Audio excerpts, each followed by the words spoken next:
Hello everyone, स्वागत है आपका हमारे चैनल पे। और आज है 16 फरवरी। आज 16 फरवरी, ठीक है। और इम्पोर्टेंट खबर को देख लेते हैं क्या क्या है, सारे देखेंगे हम लोग।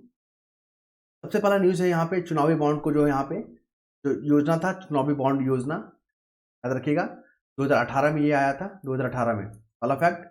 तो अब जो है अवैध करार दे दिया गया, असंवैधानिक करार दे दिया गया, ठीक है। और असंवैधानिक जो जो ताकत है, असंवैधानिक करार देने का ताकत है, ये सुप्रीम कोर्ट को ही दिया गया है सिर्फ, ठीक है। और ये तत्काल प्रभाव से रद्द क्यों दिया गया? दो आधार है यहाँ पे, दो आधार याद रखिएगा। पहला क्या है कि सूचना का जो अधिकार है 2005, सूचना का अधिकार, सूचना का अधिकार 2005 है ना, उसका वायलेशन करता था। पहला ये हो गया। दूसरा देख लीजिए 19(1)(a), जहाँ पे प्रेस की स्वतंत्रता की बात की गई है, ठीक है, अभिव्यक्ति की बात की गई है। तो वहां पे इसी के आधार पे इसको क्या किया गया है, असंवैधानिक करार दे दिया गया सुप्रीम कोर्ट की तरफ से। क्लियर है? चलिए, ये पहला फैक्ट हो गया, एग्जाम में पूछे गए, एग्जाम में ध्यान में रखिएगा। और सबसे ज्यादा जो फंड मिलता था चुनावी बॉन्ड के जरिए से, वो मिलता था भाजपा को, सेकंड नंबर पे कांग्रेस। चलिए, इसके बाद हम लोग आते हैं चुनावी चंदे की रकम में भाजपा को मिला सबसे बड़ा जो है हिस्सा, समझ रहे हैं ना। ये 2018 में ये चुनावी बॉन्ड योजना आया था, किस लिए लाया गया था?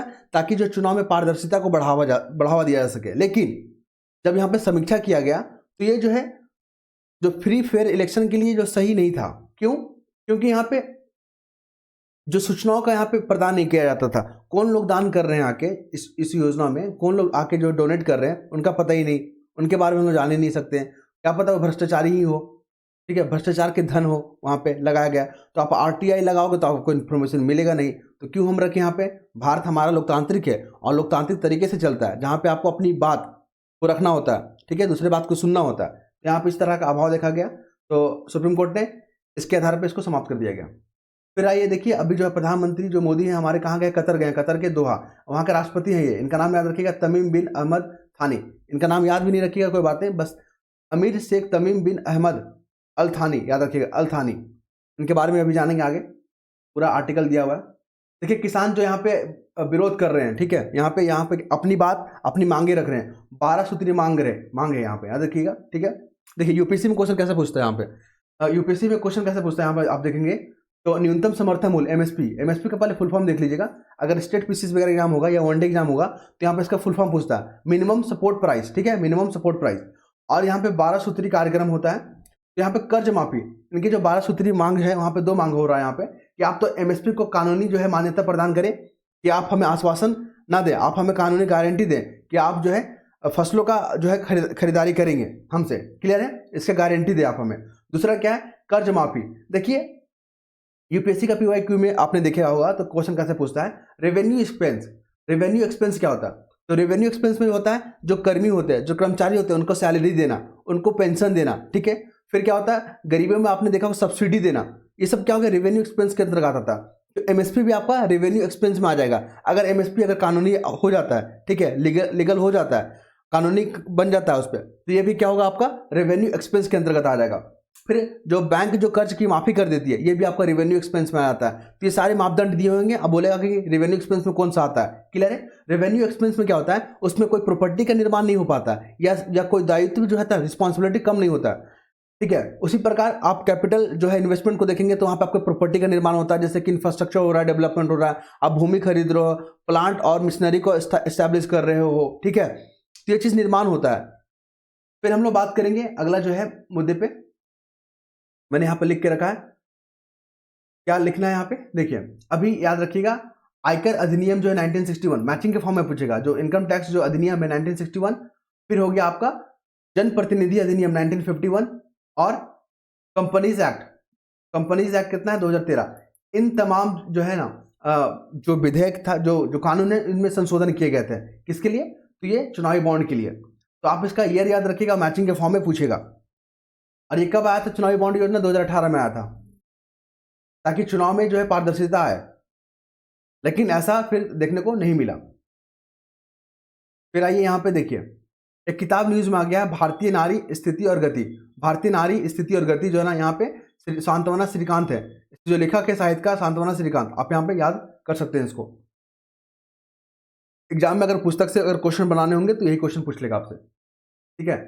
इसके बाद देखिए, अब देश में जो है ना हेलीकॉप्टर आपातकालीन चिकित्सा सेवा, मतलब हेलीकॉप्टर के जरिए अब आपको जो है ना चिकित्सा का सुविधा मिलेगा। ये देश में कहाँ पर आपको देखने को मिलेगा? उत्तराखंड, ठीक है। उत्तराखंड न्यूज़ में बहुत है, क्योंकि यहाँ पे आपने देखा कि लॉ एंड ऑर्डर मेंटेन यहाँ लेकर यहाँ पे जो न्यूज़ आई थी हल्द्वानी वाला घटना, तो उत्तराखंड में जो है आप थोड़ा जोग्राफिकल देख लीजिएगा कि वहाँ पे कौन कौन सा नेशनल पार्क है, ठीक है, वहाँ के मुख्यमंत्री गवर्नर कौन है वहाँ पे, इन तमाम चीज़ों पे आप गौर कीजिएगा। क्लियर है? तो ये इंपॉर्टेंट हो गया। दूसरा देखिए, एनआईए न्यूज़ में आ गया। एनआईए देखिए, ईडी आ रहा है न्यूज़ में, सीबीआई न्यूज़ में आता है, तो एनआईए के बारे में भी थोड़ा देख लीजिए। एनआईए जो है ना, ये जो संवैधानिक संस्था नहीं है, ये उसको संविधान के द्वारा नहीं बनाया गया, बल्कि कानून के द्वारा इसको शक्ति प्रदान की गई है। वह है नेशनल इन्वेस्टिगेशन जो एजेंसी है, वो 2008 में कानून बना था, उसके तहत जो है इसको एस्टैब्लिश किया गया है। क्लियर है? और ये जो है ना एंटी टेररिस्ट जो एक्टिविटी होता है उसको जो कंट्रोल करती है, याद रखिएगा, आतंकवाद से जुड़े जो मामले इसको देखती है, और तमाम जो है यहाँ पे मुद्दे यहाँ पर देखने को मिलेगा। फिर बात करें, देखिए एक केस स्टडी के बारे में है, मध्य प्रदेश का केस है। एक महिला है जो अपने बच्चों को जो है ना भीख मंगवाती है, 5-6 बच्चे उनके जो भीख मंगवाती है, ठीक है, हर मंदिर पे बैठा देती है, अलग अलग मंदिर पे, और वहाँ से जो कलेक्शन आता है उसका जो है ना पैसे से क्या किए, जमीन, मोटरसाइकिल, बाइक और स्मार्टफोन वगैरह खरीदी है। तो यहाँ पे सुप्रीम कोर्ट ने जो यहाँ पे मध्य प्रदेश का जो हाई कोर्ट है वहाँ पे क्या किया, स्वतः संज्ञान लिया और बोला है सरकार को कि आप जो है बच्चों के कल्याण के लिए क्या कर रहे हैं, जब हमको इस तरह का केसेस देखने को मिल रहा है तो, ठीक है। तो भारत के जो बच्चों के जो मानवाधिकार है वो क्या हो गया, बच्चों को भी तो मानवाधिकार है ना, जिस उम्र में उनको स्कूल जाना है, ठीक है, खेलना है, कूदना है, उस समय वो भीख मांग रहे हैं। क्लियर है? तो इस तरह का केस स्टडी के बारे में बात की गई है। और यहाँ पे जो है कोर्ट ने माना है कि देखिए भीख मांगना जो है ना कोई गैर कानूनी नहीं है, ठीक है, लेकिन बच्चों का जो मानवाधिकार है उसके लिए, बच्चों का जो हक है उसको मिलना चाहिए ना पहले। क्लियर है? तो यहाँ पे ये आर्टिकल देखने को मिलेगा। फिर बात करेंगे पारदर्शिता को लेकर। यहाँ पे सर्वोच्च न्यायालय जो है ना ने साफ तौर पे कहा कि चुनावी बॉन्ड जो है ना व्यवस्था को असंवैधानिक बताते हुए रद्द कर दिया गया। ये संविधान की जो है ना मतलब अनुकूल नहीं था, संविधान का यहाँ पे क्या कर रहा था, उल्लंघन कर रहा था। जैसे 91A आपका और सूचना का अधिकार, 2 कानूनों का उल्लंघन कर रहा था। सूचना के अधिकार में आपको सूचना मिलना है, लेकिन आप चुनावी बॉन्ड के संदर्भ में आप सूचना नहीं मांग सकते, ठीक है। दूसरा क्या है, आपको जो अभिव्यक्ति की आज़ादी है, तो कौन जो है धन दे रहा है, कौन धन नहीं दे रहा है, ठीक है, ये भी तो जानना है मुझे, मेरे देश में क्या हो रहा है। तो 91A यहाँ पर देखने को मिलेगा। इसके आधार पर जो है यहाँ पे इसे जो है चुनावी बॉन्ड को खत्म कर दिया गया।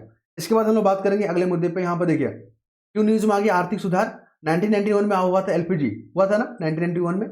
तो लिबरलाइजेशन, प्राइवेटाइजेशन और ग्लोबलाइजेशन जो यहाँ पर आपको देखने को मिलेगा, क्योंकि MS स्वामीनाथन, माफ कीजिएगा MS स्वामीनाथन, PV नरसिम्हा राव और मनमोहन सिंह दोनों को जो है इस बार क्या मिल रहा है, भारत रत्न मिल रहा है। और इस कारण से जो है न्यूज में पूरा आ चुका है। तो आप लोग को यहाँ पर देखना है कि यहाँ पे पूरे आर्टिकल इंपॉर्टेंट है। मैं आपको क्या बताऊं यहाँ पे शॉर्ट करके, देखिए 1991 में जो स्थिति थी ना, भारत का जो स्थिति था वो बहुत ही दयनीय स्थिति था, आर्थिक रूप से बहुत कमजोर थे। लेकिन उस समय जो हमें ये सुधार लाना था, तो वहाँ पे जो PV नरसिम्हा का जो राव का जो सरकार था और उस समय जो फाइनेंस मिनिस्टर थे वो थे आपके मनमोहन सिंह जी, ठीक है। दोनों ने आर्थिक जो सुधार को यहाँ पे कवायद शुरू किया। फिर यहाँ पे एक फैक्ट को देख लीजिए, अभी वर्तमान में हमारी जो अर्थव्यवस्था है 5वां अर्थव्यवस्था है, लेकिन पर कैपिटल इनकम के बारे में अगर बात करें हम लोग तो बहुत पिछड़े हम लोग। तो इस तरह का दोहरा रवैया नहीं चलेगा भारत में। क्लियर है?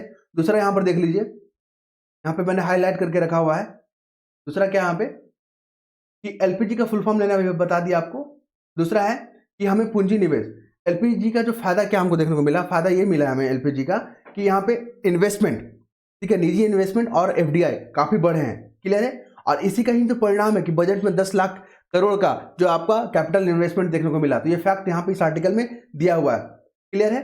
और यहाँ पे जो बीमा जो सेक्टर है इन्वेस्टमेंट का, जैसे कि सिस्टमैटिक इन्वेस्टमेंट प्लान हो गया आपका और म्यूचुअल फंड हो गए, इन तमाम में लोग जो है आकर्षित हो रहे हैं, विदेश के लोग।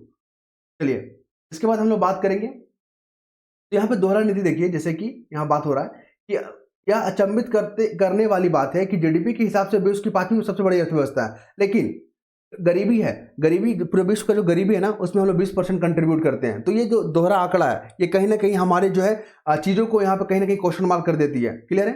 चलिए और हम लोग इसके बाद बात करेंगे अपने नेक्स्ट मुद्दे पे। मैंने यहाँ पे हाईलाइट करके रखा हुआ है ताकि खोजने में ज़्यादा समय जायज़ ना जाए, ठीक है। मैं यहाँ पे देखिए, यहाँ पे क्या देखने को मिल रहा है आपको, यहाँ पर मिलेगा, यहाँ पे ये है सोनिया गांधी, पूर्व जो है कांग्रेस अध्यक्ष रह चुकी है। अब ये जो है राजस्थान से इलेक्शन जो है राज्यसभा में जो है अपना नामांकन किया है राजस्थान से, ठीक है। याद रखिएगा 1919 में जो है लोकसभा मेंबर बनी थी। क्वेश्चन पूछ सकता है, ठीक है, क्योंकि ये भी कहीं राजनीति में बहुत महत्वपूर्ण योगदान है इनका। 1919 में जो ये लोकसभा जो है चुन के आई थी पहली बार, और 2004 से रायबरेली इनका जो है सीट रहा है, ठीक है, रायबरेली से जीत कर आती थी वहाँ पे। फिर यहाँ पे बात करेंगे, इन्होंने अभी अभी एफिडेविट दिया था जब नामांकन हो रहा था, तो इन्होंने अपनी प्रॉपर्टी के बारे में बताया कि इनका जो है इटली में एक पैतृक संपत्ति है जो कि 13 करोड़ के आसपास का है वो। साथ ही इनके पास सोना जो है 1300 ग्राम है, और चांदी जो है 88 किलो है चांदी इनके पास, क्लियर है। और बोले कि मेरे पास 2 पहिया 4 पहिया यहाँ पे मेरे पास नहीं है, लेकिन सोना चांदी भरमार है यहाँ पे, क्लियर है। और देख लीजिए यहाँ पे हम लोग और कुछ देखेंगे इंपॉर्टेंट फैक्ट। तो रायबरेली देख लिया 1919 में पहली बार लोकसभा से आए थे ये, और ये तमाम फैक्ट को याद रखिए, एग्जाम में पूछे जा सकते हैं। इसके बाद मैंने जो कुछ नज़र तो आ नहीं रहा है, क्योंकि तो एग्जाम के लिहाज से आपको देखने को मिलेगा, चलिए फिर से इसको देख लेते स्क्रॉल करके। एक और इम्पोर्टेंट है देश दुनिया में, तो मैंने इसको हाईलाइट किया है, ये रहा आपका। फिर हम लोग देख रहे थे यहाँ पे, देखिए ये हमारे आरबीआई गवर्नर है, इनका नाम याद रखिएगा, वनडे एग्जाम के लिए इंपॉर्टेंट है, ठीक है। और इन्होंने जो चुनौती बताई कि जैसे इन्फ्लेशन बढ़ा हुआ है, महंगाई बढ़ा हुआ है, तो यहाँ पे दो जो है चुनौती दे रहा है। एक तो है कि भू राजनीतिक जो संकट है, भू राजनीतिक जो मोर्चे पे हमें एक जो मिल रहा है, झटका मिल रहा है। दूसरा क्या है, खाद्य कीमतों में जो है ना बढ़ रहा है, जो कीमतों के कारण जो है हमें इन्फ्लेशन को कंट्रोल करने में दिक्कत होती है। तो यहाँ पे 2 चीज़ याद रखिएगा, मॉनेटरी पॉलिसी जो है आरबीआई कंट्रोल करती है, मॉनेटरी पॉलिसी आरबीआई जो है निर्धारण करती है अपने इन्फ्लेशन को कंट्रोल करने के लिए। इन्फ्लेशन के बारे में आपको बात किए थे, मुद्रास्फीति के बारे में, ठीक है। और राजकोषीय नीति जो फिजिकल जो पॉलिसी होता है, वो केंद्र सरकार जो है सरकार यहाँ पे ऑपरेट करती है। तो दोनों मिलकर जो इन्फ्लेशन कंट्रोल करने का काम करती है।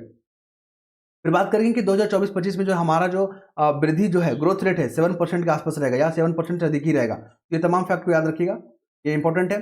साथ में हम लोग यहाँ पर देखेंगे डिजिटल के दौर में, देखिए अभी डिजिटल का दौर चल रहा है, मतलब करेंसी भी आपका डिजिटल होते जा रहा है। तो जो पहले जो प्रिंट करती थी, नोट को प्रिंट करती थी और जो सिक्के ढालने का काम करती थी, वो कंपनी को बोला जा रहा है कि आप जो है ना अब अपना जो है निरीक्षण करें अपने कामों को लेकर, क्योंकि अब डिजिटल के दौर में जो है यहाँ पे करेंसी को लेकर जो यहाँ पे मांगे कम होगी। तो यहाँ पर आपको जो है थोड़ा सा आत्मचिंतन करना है कि आप जो है किस दिशा में आगे बढ़ना चाहते हैं, ठीक है। यहाँ पे एफएम जो मिनिस्टर है, फाइनेंस मिनिस्टर है, उन्होंने कहा, चलिए, और इन्होंने कहा कि देखिए आपका जो जॉब है, मतलब ये जो काम है वो कम इसलिए नहीं हो रहा है क्योंकि आपका प्रदर्शन खराब है, बल्कि इसलिए क्योंकि डिजिटलीकरण का युग है।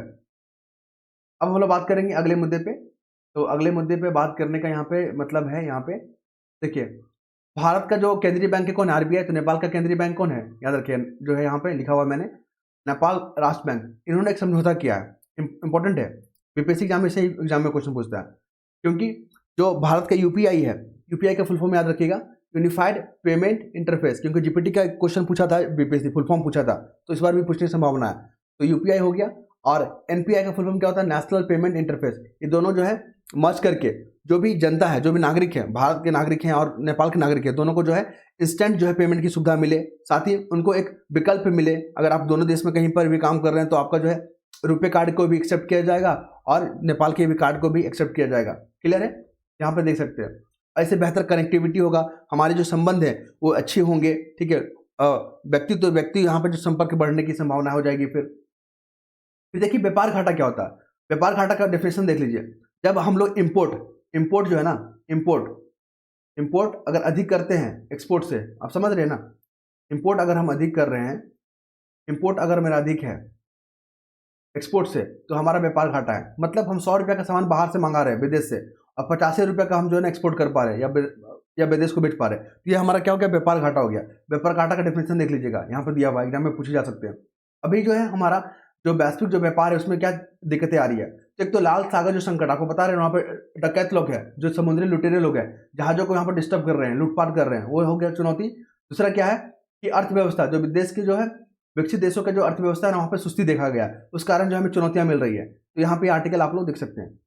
फिर हम लोग आगे आते हैं, मूव करते हैं आगे आर्टिकल पे। तो मैंने यहाँ पे हाईलाइट करके रखा हुआ है, ये रहा देश दुनिया में। देखिए यहाँ पे हमारे जो खाड़ी जो देश है, खाड़ी देश जो कौन कौन सा, कतर हो गया, यूएई हो गया, सऊदी अरब हो गया, तमाम देशों के साथ भारत अपने संबंध को मजबूत कर रहा है, ठीक है।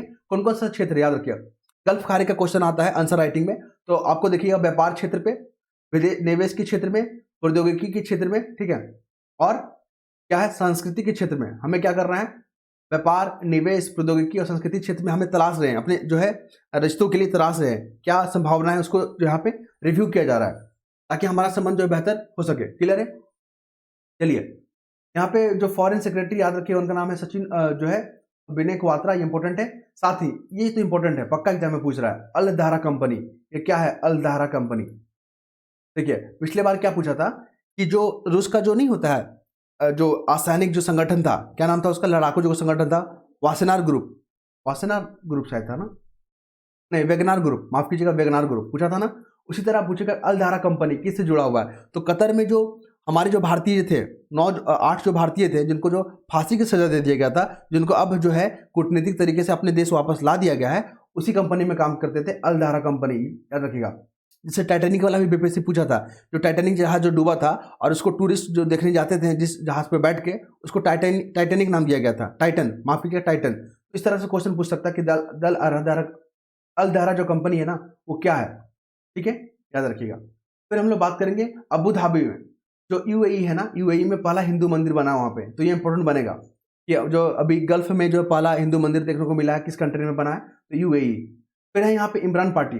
देखिए, एक बार एग्जाम में जो बीपीएससी जो सीडीपी एग्जाम होता है ना, वहाँ पूछा गया था कि पंजाब जो है ना कहाँ कहाँ है, भारत में और पाकिस्तान में, दोनों में है। तो बहुत लोग जो है सिर्फ पंजाब को भारत तक ही सीमित रखते हैं, लेकिन जो है पंजाब नाम का जो शहर है वो आपका पाकिस्तान में भी है। क्लियर है? तो ध्यान में रखिएगा इसको। इसी प्रकार हैदराबाद को भी लेकर पूछा गया था। हैदराबाद अपना भारत में भी है और नाम का शहर, हैदराबाद का शहर जो है पाकिस्तान में भी देखने को मिलता है। तो इस तरह के टर्म जो कभी कभी एग्जाम में पूछ लिए जाते हैं। और इमरान पार्टी की जो है झटका इसलिए लगा क्योंकि जो निर्दलीय थे, जो बिना पार्टी से जो स्वतंत्र लड़े थे, वो जो विपक्ष के उम्मीदवारों में मिल गए। तो इमरान खान का पार्टी का याद रखिएगा पाकिस्तान तहरीक ए इंसाफ, क्योंकि ये हमारा पड़ोसी कंट्री है और पड़ोसी कंट्री में जो भी एक्टिविटी हो रहा है उस पर नजर रखना हमारा जो है कर्तव्य है। ठीक है, तो इस यहाँ से क्वेश्चन पूछे जा सकते हैं। फिर हम लोग बात करेंगे अगले मुद्दे पे। अगला मुद्दा क्या है? बिहार विधानसभा के जो अध्यक्ष है ना, नंद किशोर बनाए गए हैं। कौन बनाए गए? नंद किशोर, याद रखिएगा, नंद किशोर। पहले कौन थे?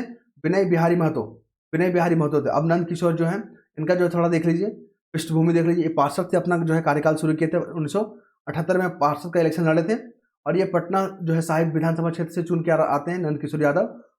और ये है अभी वर्तमान में भाजपा के नेता हैं। ठीक है, अब ये बन गए अध्यक्ष। क्लियर है? तो अब हम लोग इसके बाद अगले मुद्दे पर देखते हैं क्या है इंपॉर्टेंट न्यूज़। इंपॉर्टेंट न्यूज़ तो मुझे दिख नहीं रहा है, प्रॉब्लम भी जो है ना टेक्निकली थोड़ा प्रॉब्लम आ रहे हैं, तो जो है हम अपनी टीम को बोलेंगे कि ये जो तकनीकी जो खामियां देखने को मिल रहा है, तो जो है जल्द से जल्द क्या किया जाए, रिजॉल्व किया जाए, ताकि हमारे जो दर्शक हैं, जो हमारे जो व्यूअर हैं, उनको किसी तरह की परेशानी ना हो। ठीक, उसी दिशा में जो है हम आज जो है अपनी टीम को बोलेंगे जल्दी से जल्दी इसको ठीक किया जाए। देखिए, स्पोर्ट्स सेक्शन में ही था कि जो फीफा का जो रैंकिंग है ना, फीफा, उसमें भारत की रैंकिंग क्या है? 117 हो गया। ठीक है, फीफा में रैंकिंग क्या है? 117 हो गया। तो आई होप आप लोग सारे कंटेंट समझ रहे होंगे। कोई भी दिक्कत होगा तो आप लोग इंक्वायरी कर सकते हैं, कमेंट डाल सकते हैं, क्योंकि कमेंट बॉक्स है पूरी तरह से खाली रहता है। धन्यवाद।